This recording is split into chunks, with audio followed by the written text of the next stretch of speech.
Well, here's an overall summary of all the different lessons that we did in this section on counting, all kind of pasted together. It kind of formulates a nice little picture, and in my opinion, looks like some kind of fancy code. And all we've been talking about is just counting stuff. Counting marbles really was what this was all about, and that's just the main point that I want to emphasize is that when we come at it with a research and exploratory mindset and perspective, there's no end to the amount of things that we can be thinking about. Some of these things, that alphabet counting system, I just came up with that a couple weeks ago when I was preparing these videos, and I've been doing math for many years now.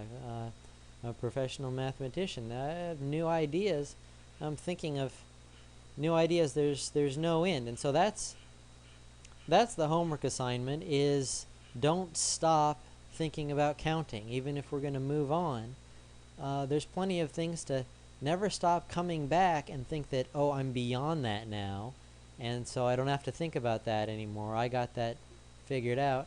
Well, that's not the way that a researcher thinks. A researcher, and we've all got to be researchers if we're going to be successful at doing math or similar analytic, rational endeavors, is we've got to keep going back and rethinking the old things that we thought about, and see if we got a better perspective on it, a more thorough approach. Look at just all of the, some of all of the things that we've done here. We started off talking about marbles and thinking about how to keep track of if we've lost any, and we took a special case of small marbles and started counting them on our fingers until we realized that we were running out of fingers and we needed some more systematic approach. And we thought about what kind of sounds can these numbers make, and again we started getting so many marbles and so many different sounds for words for them. We needed, again, some kind of systematic approach to even make the sounds of numbers. And so we kept thinking about stuff, and we had these ideas about organizing our marbles into patterns so that we can recognize the pattern and come back and know how many there were. But then we had to figure out, well, what's the best way, what's the best shape to take your marbles and to put them into patterns. And that's a huge open question. Remember, if you can solve this problem of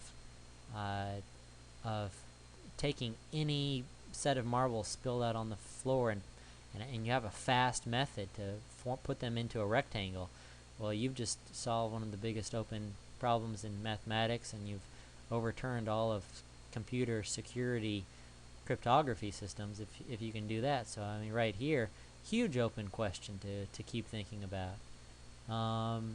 We kept thinking about, well, okay, we can organize these into structured patterns and use packages where we keep just using the fingers on one hand. This was a one-handed system, and then we stuck with that idea of packages, but moved on to a two-handed system, and connected that with the notation that we're familiar with for numbers in the real world, and came up with other systems. I made up my alphabet counting system that I kind of like. You can count without knowing numbers, just know the alphabet, and now you can count stuff. We talked about how computers can do it. At the other extreme, computers they don't have a whole alphabet to work with. All they have is zeros and ones. So we thought about that. What's it like to count things as a computer with lots of small packages? And you can either have a few big packages or lots and lots of small packages. And then we thought about the relative comparisons of those different systems, and how do they compare to each other, and what are the differences in notations and whatnot. So overall, we had a lot of stuff to think about.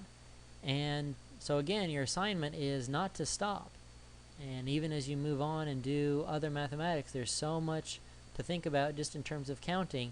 When we are a researcher or a scientist, we keep going back and thinking about the same things over and over again, and thinking about, well, is there a better way to do it? Is there another way to think about that? Even something so fundamental as counting.